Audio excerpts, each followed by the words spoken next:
Sebagai seorang direktur, pemuda ini bisa dibilang cukup angkuh dan sombong. Namun walaupun masih muda, para direksi tidak ada yang berani menentang perkataannya. Seperti yang terjadi pada rapat kali ini, Direktur Hanwo malah mengejek bawahannya yang sedang presentasi dan terus mengolok-olok divisi yang tidak bisa menjawab pertanyaannya dengan cepat. Tapi apa mau dikata, Hanwo adalah bos besar di perusahaan ini. Bergerak di bidang kuliner dan restoran, tentu saja Hanwo tidak lepas dari masalah. Pertama, ada seorang pemilik kedai makanan melakukan protes di depan kantornya karena diduga restoran milik Hanwo sudah mencuri resep dari kedainya. Namun saat pendemo ini mendekat, Hanwo malah tak berani menemuinya dan langsung kabur begitu saja. Walaupun begitu, Hanwo tidak pernah berhenti membuat masalah. Kali ini ia menggunakan teknik ancaman kepada salah satu pemilik restoran masakan Korea. Hanwo mengancam akan menyebarkan foto pemilik restoran ini saat sedang berjudi ilegal. Ternyata Hanwo memaksa pemilik restoran ini untuk menjual kedainya kepada perusahaannya sebab lokasinya sangat strategis dan perusahaan Hanwo menginginkannya. Pemilik restoran awalnya keberatan karena usaha ini sudah dijalankan secara turun-temurun. Direktur Hanwo sebenarnya sudah memiliki satu restoran mewah yang saat ini sedang menyiapkan menu untuk musim baru. Seperti biasa, sikap nyelenehnya tidak pernah hilang. Hanwo malah mengacaukan masakan yang sudah dibuat para koki. Tapi Hanwo baru sadar kalau hidangan utama mereka belum siap karena kepala kokinya malah sedang sibuk photoshoot bersama beberapa majalah. Kepala koki yang bernama Jang ini juga sibuk melakukan interview demi karirnya menjadi koki sekaligus selebriti. Namun Direktur Hanwo sudah ada di belakangnya dan memergoki koki Jang yang malah sibuk ngartis. Namun dilihat dari perawakan mereka berdua, sepertinya Direktur Hanwo dan koki Jang ada hubungan spesial. Sebab terlihat koki Jang tidak ada takut-takutnya dengan Hanwo. Berbeda sekali dengan karyawan lain di perusahaan mereka. Pesan terakhir dari Direktur Hanwo hanyalah menu utama mereka harus sudah siap diuji coba besok. Setelah cukup pusing menjalani harinya yang berat, Direktur Hanwo pulang ke rumah dan bertemu dengan abangnya yang juga mengelola restoran yang berbeda. Hubungan mereka tidak begitu baik karena bersaing satu sama lain. Tepat pula malam ini, saat sedang makan malam, ibu mereka yang merupakan pemilik utama perusahaan mereka memberikan pengumuman penting. Barang siapa yang restorannya berhasil mendapat bintang 3 Diamond Star, yaitu penghargaan paling prestisius bagi restoran di negara mereka, maka dialah yang akan menjadi penerus pemilik utama perusahaan keluarga mereka. Mendengar itu, Direktur Hanwo terus mendesak kepala kokinya untuk menyelesaikan menu utama mereka yang Hanwo yakini bisa membawa mereka mendapat bintang 3 Diamond Star. Setelah koki Jang menyelesaikannya dan Direktur Hanwo mencicipinya, ia sudah cukup puas dan besok set menu baru mereka akan diluncurkan. Namun manajer Direktur Hanwo tiba-tiba datang dengan wajah panik. Ternyata manajer membawa informasi bahwa makanan utama yang akan menjadi menu baru mereka sudah ada yang menjualnya dengan sangat mirip di restoran lain. Hal ini bisa menjadi masalah jika penilai tahu bahwa makanan restoran mereka mirip dengan hidangan lain, sebab akan dianggap menjiplak resep orang lain. Sedangkan moto restoran mereka adalah satu-satunya dan tidak ada yang lain. Hanwo bisa gagal mendapat bintang 3 untuk restorannya. Namun Direktur Han mengatakan akan mengatasi masalah tersebut hari ini juga. Ia akan datang ke restoran yang menjual makanan yang mirip dengan menunya, walaupun harus menempuh jarak yang cukup jauh. Lokasinya terletak di pedesaan yang jauh dari ibu kota. Bahkan sudah mengikuti arahan Maps, Hanwo masih kesulitan untuk menemukan lokasi restoran yang ia cari karena jalannya yang sempit dan banyak sekali lorong yang membingungkan. Hanwo benar-benar emosi. Setelah berkeliling cukup jauh, akhirnya Hanwo sampai ke titik lokasi restoran itu. Namun penampakannya tidak seperti restoran yang meyakinkan dan ada papan pemberitahuan bahwa mereka sedang istirahat. Hanwo tidak peduli dan ia tetap nekat masuk. Namun terlihat suasana di dalam begitu sepi dan tidak ada orang.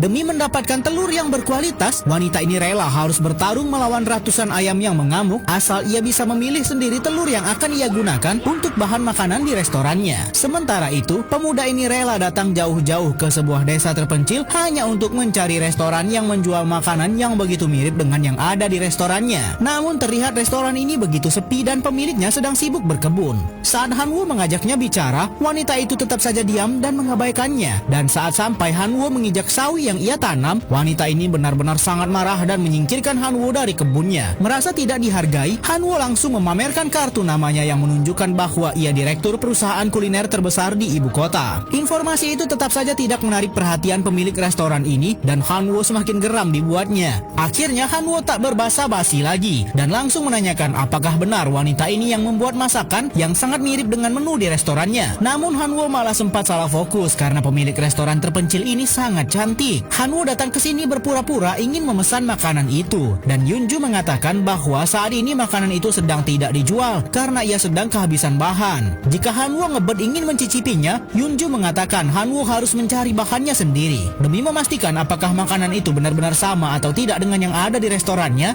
Han-woo rela pergi ke pasar dan memborong semua daging yang dijual. Sebab Han-woo lupa jenis daging apa yang dibutuhkan oleh Yunju. Padahal Yunju sudah menjelaskannya secara rinci. Pemilik toko daging ini seperti kedatangan malaikat. Sementara itu, dengan sangat telaten, Yunju sedang mempersiapkan bahan makanan untuk restorannya. Namun saat ia kehabisan telur, disitulah Yunju harus mengambil sendiri telur yang ia butuhkan. Yunju harus benar-benar yakin bahwa bahan-bahan makanannya sangat berkualitas. Amukan ratusan ayam pun dihadapinya demi mendapatkan telur yang benar-benar ia inginkan. Saat Yunju pulang dari kandang ayam, ia mendapati banyak sekali surat tagihan tunggakan di kotak posnya. Dan Han-woo benar-benar bingung melihat tingkah Yunju. Namun Yunju sama herannya melihat tingkah Han-woo yang membeli begitu banyak daging. Dan hanya satu pak saja yang sesuai dengan keinginan Yunju. Namun bukannya memasak, Yunju malah mengajak Han-woo untuk pergi ikut dengannya sebentar. Ternyata mereka akan pergi mendaki sebuah bukit demi mencari sebuah jamur. Yunju tidak mau membeli jamur dari pasar karena menurutnya memetik jamur langsung dari hutan akan memberikan cita rasa yang sempurna untuk masakannya. Setelah beberapa jam mendaki, akhirnya Yunju mendapatkan jamur yang ia cari. Tidak terlalu tua dan tidak terlalu muda. Hari sudah mulai larut dan akhirnya Yunju mendapatkan semua bahan-bahan yang ia perlukan. Lagi-lagi Han-woo malah terpesona dengan Yunju yang sedang memasak. Setelah melihat bahan-bahan dan resep serta teknik memasak yang digunakan, Han-woo cukup lega karena makanan ini begitu berbeda dengan menu di restorannya. Hanya bentuknya saja yang mirip. Han-woo pun akan pergi tanpa memakannya. Namun saat sudah di depan pintu keluar,